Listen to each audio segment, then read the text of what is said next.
Il Veneto sta entrando nella fase 4 del piano sanitario. Il governatore Zaia aggiorna sulle previsioni dell'andamento dell'epidemia. Ci aspetta una fase difficile, dice, entro una decina di giorni possibili, 2000 ricoveri. In attesa del picco che dovrebbe essere a metà novembre, il direttore generale dell'ULSS 3 Giuseppe Dalben traccia il bilancio della situazione e raccomanda ai cittadini di non affollare i pronto soccorso. Un morto e 2 feriti è il tragico bilancio dell'impatto tra un camion e 2 furgoni avvenuto questa mattina sull'autostrada A4 nei pressi di Meolo. I carabinieri del NOE di Venezia hanno denunciato oltre 300 persone dedite al traffico illecito di rifiuti, sequestrati capannoni in varie province del Veneto. Un pacco pieno di anfetamine da Amsterdam all'aeroporto di Tessera, i finanzieri l'hanno scoperto fingendo poi di consegnarlo al destinatario che è stato arrestato. Clima infuocato alla prima seduta del Consiglio Comunale di Venezia. Le opposizioni chiedono al sindaco Brugnaro chiarezza. Lui replica: siete in malafede. Il patriarca ha confermato lo svolgimento della festa della Madonna della Salute sabato 21 novembre. Come durante la peste, i veneziani si potranno recare in pellegrinaggio. Buonasera e ben ritrovati con l'edizione di Venezia dei nostri telegiornali. In primo piano i dati relativi all'andamento dell'epidemia nella nostra regione, con i dati che sono stati forniti poco fa dall'azienda Zero. Sono 1075 i nuovi positivi di questa sera in Veneto, che sommati ai 2302 di stamane porta a 3377 il totale di nuovi infetti nelle ultime 24 ore. Cresce il numero dei ricoverati, sono 1308 più 7, mentre è stabile il numero dei ricoverati in terapia intensiva, cioè sono 174. Per quanto riguarda il veneziano, sono 341 i nuovi casi registrati oggi in provincia di Venezia, 204 le persone ricoverate in area non critica, 20 quelle in terapia intensiva, 2 i decessi che si sono verificati nelle ultime ore nel veneziano. E stiamo entrando nella fase 4, l'ha detto il presidente della regione del Veneto Zaia nel quotidiano appuntamento con la stampa. Ci aspetta una fase difficile, ha detto Zaia, entro una decina di giorni possibili, 2000 ricoveri. Noi fondamentalmente con mezzo piede siamo dentro la fase 4. Il che vuol dire che siamo nella fase di massima turbolenza, di massima tensione per quanto riguarda gli ospedali. Con i contagi che continuano a crescere, la pressione sugli ospedali del Veneto sta entrando nella fase più difficile. Il presidente della regione nel quotidiano appuntamento illustra le proiezioni per i prossimi giorni che prevedono un'occupazione di 250-300 posti letto nelle terapie intensive. Il Veneto, alcune province lo sono già, sta entrando nella fase più critica sia per i ricoveri nei reparti che per le terapie intensive, anche se il tasso di occupazione di queste ultime, il 16%, è molto inferiore a quello di altre regioni. La situazione è comunque di notevole difficoltà. Fase 4 per noi significa dare un ulteriore giro di vite, purtroppo, alla sanità del Veneto per trovare i letti. Non è escluso che si possa galoppare verso le 1.500, verso il 1.500 sicuramente. 1.800-2.000 persone ricoverate nel giro dei prossimi 10 giorni. In questo momento, prosegue Zaia, il vero tema è quello dell'emergenza ospedaliera. Noi siamo in grossa difficoltà e siccome non vogliamo ricoverare i pazienti nei lettini lungo i corridoi, cerchiamo per quanto possibile fino all'ultimo di garantire un letto in un reparto che ovviamente avrà ceduto i letti a favore di Covid. Sto parlando delle medicine, sto parlando di molti reparti che dovranno comunque pian piano cedere letti, perché questi sono pazienti che se non sono ricoverati muoiono. Circa situazioni di locali maggiori criticità, il presidente della regione dice di non avere al momento in progetto micro lockdown, ma scelte di sanità pubblica, se necessarie, come già fatto in ottobre in Comelico. Infine l'appello, ancora una volta, alla responsabilità dei cittadini nel rispettare le regole anche in vista del weekend. Evitate di andare allo struscio nel solito corso principale della città, perché è inevitabile che lì vi contagiate. Se c'è un grande diffusore asintomatico, fa piazza pulita. E in attesa del picco, che dovrebbe essere a metà novembre, il direttore generale dell'ULSS 3, Serenissima Dalben, traccia il bilancio della situazione e raccomanda ai cittadini di non affollare i pronto soccorso. Nel veneziano la situazione porta a 4.500 circa i soggetti attualmente positivi, una presenza di circa 170 soggetti ricoverati nei reparti non critici e una ventina di soggetti ricoverati in terapia intensiva. Quindi numeri per quanto riguarda le positività importanti, numeri per quanto riguarda l'attività ospedaliera più strettamente osservata, che ci fanno dire di veramente porre molta attenzione. Nel fare il punto della situazione attuale in vista del picco che potrebbe arrivare a metà novembre, il direttore dell'ULSS 3 suggerisce di potenziare i posti Covid negli ospedali per fronteggiare l'emergenza e puntare alla gestione dei positivi non gravi a domicilio per dedicare agli ospedali i casi gravi, facendo una raccomandazione importante. Quando si hanno dei sintomi, raffreddore, mal di gola, febbre, rivolgetevi al vostro medico di medicina generale, non intasate i pronti soccorso per sintomatologie lievi. Il medico di medicina generale è in grado di darvi tutte le indicazioni che servono per affrontare in maniera adeguata i sintomi che presentate. Rivolgetevi ai pronti soccorsi solamente in caso di situazioni di sintomatologia molto pesante. Dalben ricorda il numero dei decessi. Ci hanno lasciato fino ad oggi 281 persone, ha detto. Molte sono decedute nella prima ondata, ma il numero complessivo dei morti ha ripreso a crescere. Massima attenzione va poi alle RSA.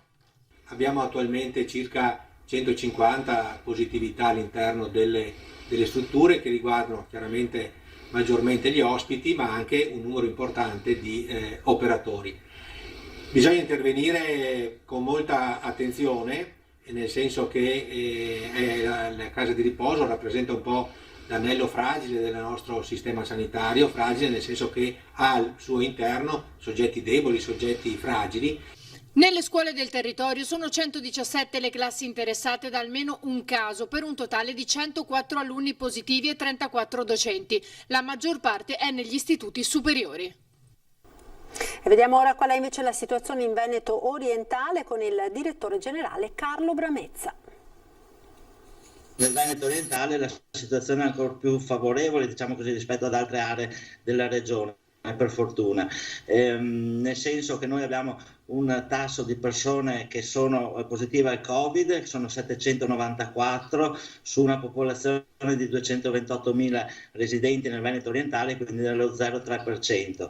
Di questi 794 ricoverati sono 32 e quindi è lo 4%, insomma vuol dire che il 96% non presenta sintomi. La situazione del Veneto orientale dunque al momento non è preoccupante, anche se, sottolinea Bramezza, non bisogna abbassare la guardia per non passare dalla fascia gialla a quella arancione. Sotto controllo anche i contagi nelle case di riposo. Su 1.200 anziani ricoverati nelle case di riposo non abbiamo nessun caso, non c'è nessuna casa di riposo che presenta degli anziani con il Covid, quindi è una situazione in questo momento parecchio favorevole e vorremmo rimanesse così, perché vorremmo continuare a garantire l'attività ordinaria dei nostri ospedali. Nel frattempo scende in campo anche il personale dell'esercito per effettuare i tamponi. Ottima collaborazione con l'esercito che in ogni ULSS ha messo a disposizione un medico e degli infermieri che daranno una mano ai nostri operatori nel fare i tamponi. Da noi inizieranno domani mattina al punto prelievi di San Donato di Piave, che è l'H24 della nostra azienda, dove quindi si possono fare i tamponi ad accesso libero nelle 24 ore, e oltre ai nostri operatori vi sarà una squadra appunto con un medico e degli infermieri dell'esercito, vengono da una caserma di Portogruaro e hanno dato la loro collaborazione e quindi insomma avremo un aiuto in più.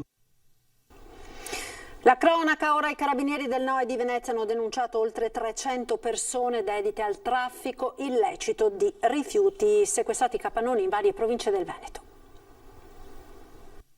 Traffico e gestione illecita di rifiuti sono i principali reati cui dovranno rispondere oltre 300 persone nell'ambito dell'attività diretta dalla Direzione Distrettuale Antimafia della Procura della Repubblica di Venezia, condotta dai Carabinieri del Nucleo Operativo Ecologico. Le indagini, avviate a fine 2016 dopo il sequestro di un capannone pieno di rifiuti ad Albignasego nel Padovano, hanno portato a scoprire l'attività di un gruppo di persone che cercava capannoni o aree esterne da utilizzare per lo stoccaggio illecito e realizzare vere e proprie discariche abusive. I Carabinieri del NOE hanno sequestrato in totale 5 capannoni, a Boara Pisani e Agna nel Padovano, a Breda nel Trevigiano, a Occhiobello nel Rodigino, più 2 aree esterne sempre nel Padovano e una a Loria nel Trevigiano. Erano stati stoccati rifiuti per 1.500 tonnellate circa, per un introito illecito stimato in oltre 500.000 euro derivante dal mancato smaltimento. Le indagini hanno portato ad identificare 8 persone italiane, tra cui 5 residenti in Veneto, dedite alla gestione del traffico illecito di rifiuti attraverso 2 società costituite ad hoc, una ad Albignasego, l'altra a Modena, che senza autorizzazione provvedevano al ritiro dei rifiuti presso aziende artigianali della Campania o della Toscana, ricevendo la somma di denaro pattuita per poi in realtà non procedere allo smaltimento. È stata inoltre accertata la responsabilità di 306 titolari di altrettante ditte relativamente alla gestione illecita di rifiuti. Un morto e 2 feriti è il tragico bilancio dell'incidente che si è verificato questa mattina lungo l'autostrada A4 tra i caselli di San Donà e Meolo. Ennesima tragedia in autostrada dove un uomo 38enne di nazionalità slovacca ha perso la vita e 2 persone sono rimaste ferite. Si tratta di un doppio incidente avvenuto stamane verso le 6:15 in A4 tra i caselli di San Donà e Meolo Roncade in direzione Venezia. Un camion e 2 furgoni, i mezzi coinvolti. Sono intervenuti i vigili del fuoco da San Donà e da Mestre con 3 automezzi, tra cui l'autogru. Dopo aver messo in sicurezza i veicoli coinvolti sono iniziate le difficili operazioni per estrarre l'uomo rimasto incastrato nel posto di guida del suo furgone, rovesciato nell'impatto. L'uomo, insieme all'altro ferito già uscito dal furgone, è stato preso in cura dal personale del SUEM. Non c'è stato nulla da fare, invece, per la terza persona coinvolta. I sanitari non hanno potuto far altro che dichiararne il decesso. Le operazioni di soccorso e messa in sicurezza sono durate circa 1 ora e mezza. Sul posto la Polstrada che ha eseguito i rilievi per ricostruire la dinamica dell'incidente.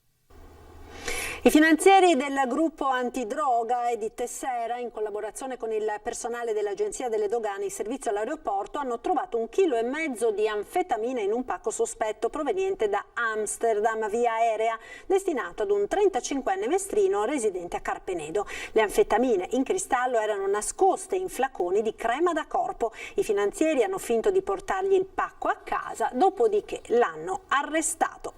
Ed ora ci fermiamo per la pubblicità. A tra poco.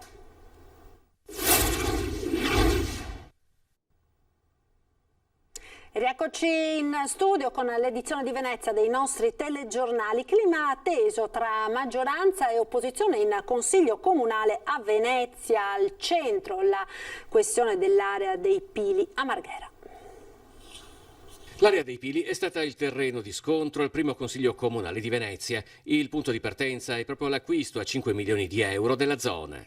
Purtroppo apprendiamo che da imprenditore e da sindaco, con l'impiego di uomini che sono responsabili delle sue aziende e che lei ha portato anche ad avere responsabilità nell'amministrazione della cosa pubblica, lei si attiva in tutti i modi per far fruttare al massimo quell'area. Nel mirino delle opposizioni c'è quindi lo scambio di mail tra il vice capo di gabinetto di Brugnaro ed ex dipendente umana Derek Donadini con i rappresentanti del magnate asiatico di Singapore Ching Chat Kwong, così come è stato riportato dal quotidiano La Nuova Venezia.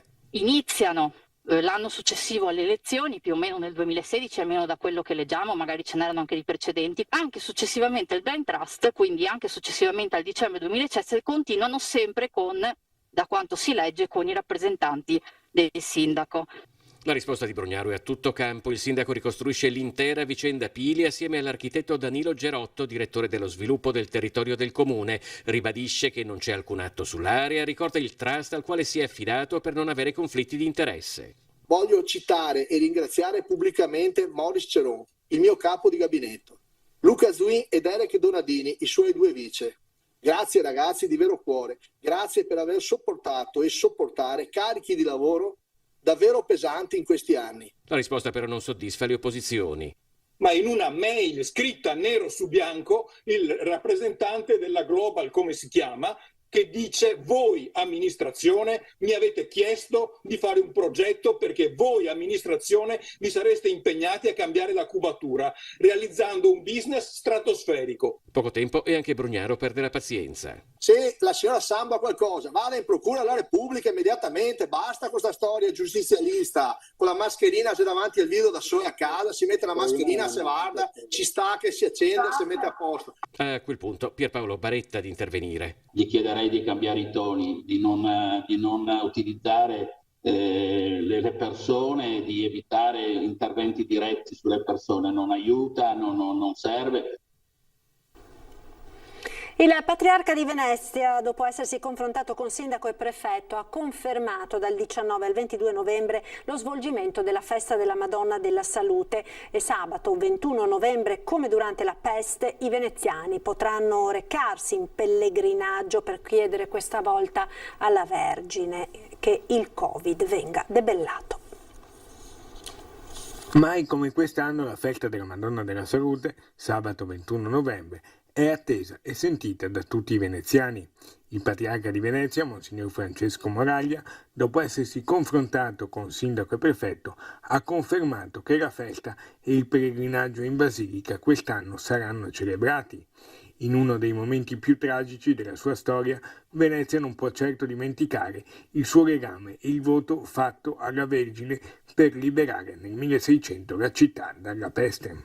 E oggi nel 2020 patiamo questa pandemia, questo coronavirus. Non ci rimane altro che riprovare ad appellarci alla nostra mamma Madonna dei veneziani ed è per questo che è inimmaginabile poterla saltare. Ecco perché l'amministrazione comunale sta insistendo per la sua realizzazione e grazie al patriarcato sarà realizzata. La festa si farà, ma con molte restrizioni. Il pellegrinaggio alla Basilica sarà possibile per 4 giorni, da giovedì 19 a domenica 22 novembre, giornate in cui la porta centrale della Basilica rimarrà aperta dalle ore 6 alle 21:30.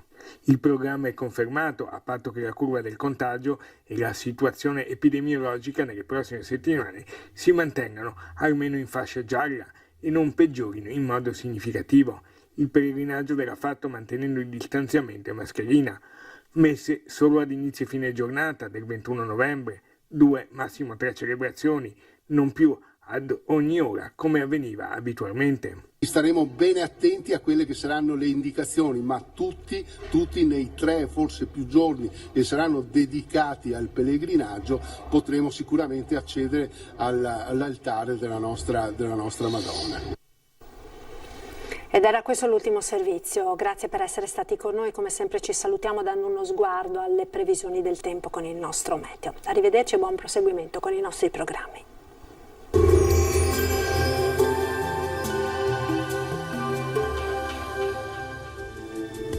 Bentrovati al meteo. Una vasta area di alta pressione interessa quasi tutta l'Europa, influenzando il tempo dei prossimi giorni anche al nord-est. La situazione nel dettaglio.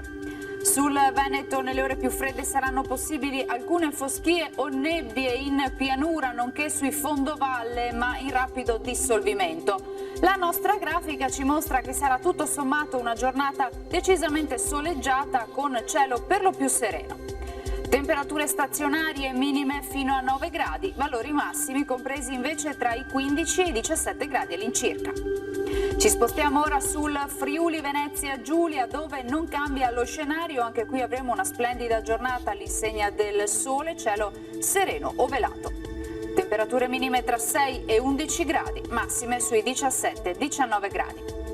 Situazione simile infine anche sul Trentino Alto Adige, con tanto sole vedete su tutti i settori, non sono attese piogge particolarmente degne di nota. Temperature minime sui 5-6 gradi, massime sui 17 all'incirca. Dal meteo per ora è tutto, io vi auguro un buon proseguimento in compagnia di Antenna 3.